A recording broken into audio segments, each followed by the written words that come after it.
مسجد الحرام پر قبضہ واپس لینے کے لیے جھڑپوں میں باغی اونچے میناروں پر ہونے کی وجہ سے بہتر پوزیشن میں تھے۔ پولیس کی ہلاکتوں کے بعد اگلی کوشش فوج نے کی۔ میجر شامان کی قیادت میں فوجیوں نے مسجد کی طرف پیش قدمی کا فیصلہ کیا۔ ان پر پہلا آنے والا فائر مسجد الحرام کے میناروں سے تھا۔ ابھی اس سے بچ رہے تھے کہ مسجد کی پہلی منزل سے اگلا راؤنڈ آیا۔ پہلے ایک کپتان، پھر ایک کارپول کے گرنے کی آواز آئی۔ اگلے فائر کے بعد میجر گر پڑے۔ ان کے چہرے سے خون کا فوارہ ابل رہا تھا۔ اس دستے میں صرف 6 لوگ زندہ بچ پائے۔ تبوک سے چھٹی پیرا پرو بٹالین کو مکہ بلا لیا گیا، یعنی کہ جو تبوک سے 6th پیراٹرو بٹالین کو مکہ بلا لیا گیا تھا۔ اس کے کمانڈرز کرنل صدر ناصر الحمید تھے۔ اس بٹالین کی ٹریننگ فرانس میں ہوئی تھی۔ میجر شامان نے باب السلام سے داخلے کا پلان بنایا تھا۔ کرنل ناصر کی ٹیم نے صفا اور مروہ کی گیلری کے شمال سے کرنل نے پلان بنایا کہ یہ حملہ رات کو کیا جائے، لیکن شہزادہ نائف اس پر برس پڑے۔ مرد بنو، یہ بزدلی دکھانے کا وقت نہیں ہے، جان کی اہمیت نہیں ہے۔ اس مشن میں مرنے والا سیدھا جنت میں جائے گا، اس وقت جلد نتیجہ چاہیے بس۔ کرنل نے سیلوٹ کیا اور فوری حملے کے احکامات پر اپنی یونٹ کو جاری کر دیا۔ کرنل کی قیادت میں 6 بٹالین کی وہ جو تربیت یافتہ افراد چھپ کر مروہ کے دروازے تک پہنچنے میں کامیاب ہو گئے اور اس وقت دھماکہ خیز مواد نصب کر دیا۔ اس کے بعد ایک اشارہ اور دھماکے نے گیٹ کو اکھاڑ دیا۔ اتنا بھاری گیٹ جس کو 50 فوجی بھی ہٹانے میں کامیاب نہ ہوتے، اب زمین پر پڑا تھا۔ دھواں، راکھ اور پتھروں کے ٹکڑے ہر طرف پھیل گئے تھے۔ کرنل نے اپنے یونٹ کے ساتھ اندر قدم رکھا۔ ہر چیز بالکل خاموش تھی۔ جوتے، دعا کی کتابیں، چادریں اور بیگ زمین پر بکھرے پڑے تھے۔ نہ کوئی ذی روح نظر آ رہا تھا اور نہ کوئی آواز آ رہی تھی۔ انگلی پستول کے ٹریگر پر تھی۔ یہ بڑھتے جا رہے تھے۔ جب تک ان کو پہلا باغی نظر نہ آیا، دیر ہو چکی تھی۔ یہ دستہ گیلری کے نصف حصے کو پار کر چکا تھا جب اطراف میں چھپے باغیوں نے آن لیا۔ گولیاں برسنے لگیں۔ کرنل ناصر الحمید مارے جانے والے پہلے فوجی تھے۔ چند ہی سیکنڈ کے بعد ان کے نائب میجر اسیمی فرش پر گر پڑے۔ ان کو گولی ٹانگ پر لگی۔ بچ جانے والوں نے ستونوں کے پیچھے پناہ لی اور مدد منگوانے کے لیے ریڈیو پر پیغامات بھیجنے لگے۔ ریسکیو پارٹی کو آنے میں کچھ گھنٹے لگے۔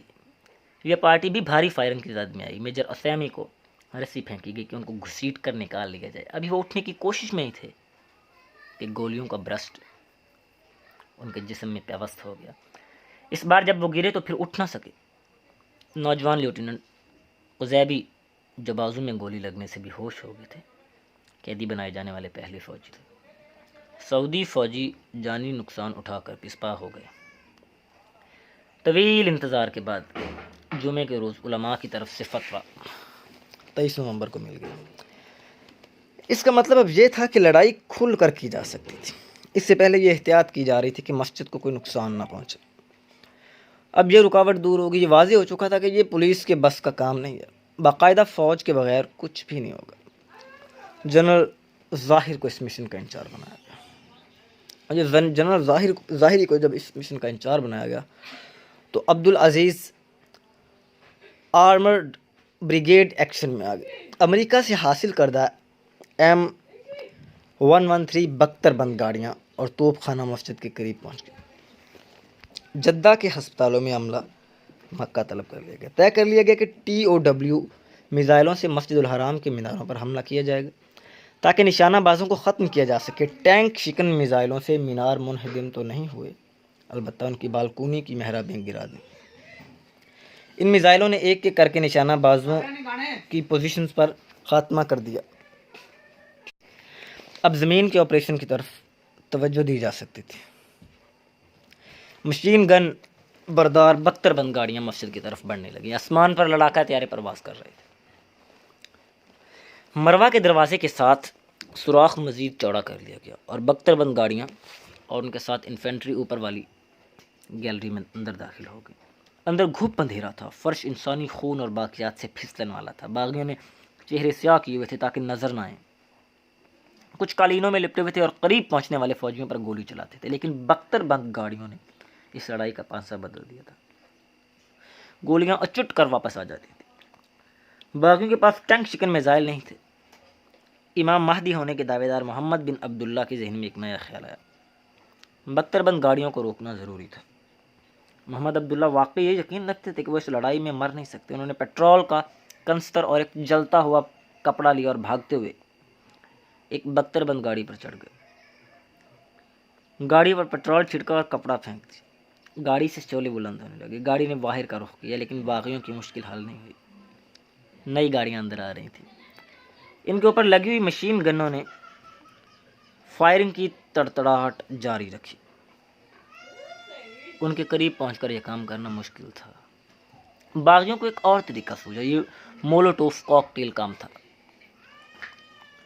زائرین زمزم کی خالی بوتلیں چھوڑ گئے تھے، ان میں پیٹرول بھرا اور کپڑا ڈالا جو فیوز کا کام کرے، اس کو آگ لگا کر بم کا کام کیا جا سکتا تھا۔ ایک باغی گاڑی کی چھت پر چھلانگ لگاتا، فیوز کو آگ لگاتا، گاڑی کا ہیچ کھولتا اور بم اندر پھینک دیتا۔ جلد ہی گاڑی جلتا ہوا تندور بن جاتی۔ جب تک اللہ اکبر کے نعرے کے ساتھ باغی گاڑی پر سے چھلانگ لگاتا، گاڑی کا بدقسمت عملہ اندر ہی جل کر سیاہ ہو چکا ہوتا۔ صفا اور مروہ کی اوپر والی اور نیچے کی گیلریوں میں یہ پیٹرول بم بسنے لگے۔ پریشان ہو جانے والے فوجیوں نے گاڑیاں واپس موڑی۔ اس بھاگم دوڑ میں وہ اپنے ہی ساتھیوں کو کچلتے چلے گئے۔ آپریشن جاری رہا، ایک کے بعد اگلا دستہ۔ اس میں سعودی آرمی، اسپیشل سیکیورٹی فورس اور نیشنل گارڈ حصہ لے رہے تھے۔ ہر ایک کی کمانڈ الگ الگ تھی۔ ان کے ریڈیو سسٹم بھی الگ تھے اور ایک دوسرے کی بات نہیں سن سکتے تھے۔ اگرچہ ہدایات یہ تھیں کہ سویلین پر فائرنگ نہ کی جائے، لیکن جب حرکت کرتی کسی چیز کا مطلب موت ہو سکتا ہو، وہاں پر جنگ کی کنفیوژن میں ٹریجڈیوں کی بھرمار تھی۔ ایک فورس کے فوجی دوسری فورس کو نشانہ بنا دیتے تھے۔ زائرین بھی اس حلے میں مارے جا رہے تھے۔ ہفتے کی دوپہر تھی۔ صفا اور مروہ کی گیلری پر قبضہ چھڑوایا جا چکا تھا۔ 3:30 بجے ابو سلطان ایک نئی بختر بند گاڑی لے کر مطاف کعبہ تک پہنچے۔ مطاف میں پہنچتے ساتھ ہی ان کی گاڑی پر مسجد سے فائر ہوئے۔ ان کی مشین گن نے ان فائر کرنے والے 2 لوگوں کو موت کے گھاٹ اتار دیا، تیسرا زخمی ہو کر گر پڑا۔ ان کے ہاتھ میں کلاشنکوف تھی۔ یہ تینوں مصری تھے۔ ابو سلطان نے رسی پھینکی اور اس زخمی کو گھسیٹتے ہوئے لے گئے۔ یہ پکڑا جانے والا پہلا باغی تھا۔ ان کے پیچھے 2 مزید بختر بند گاڑیاں مطاف کعبہ پہنچیں۔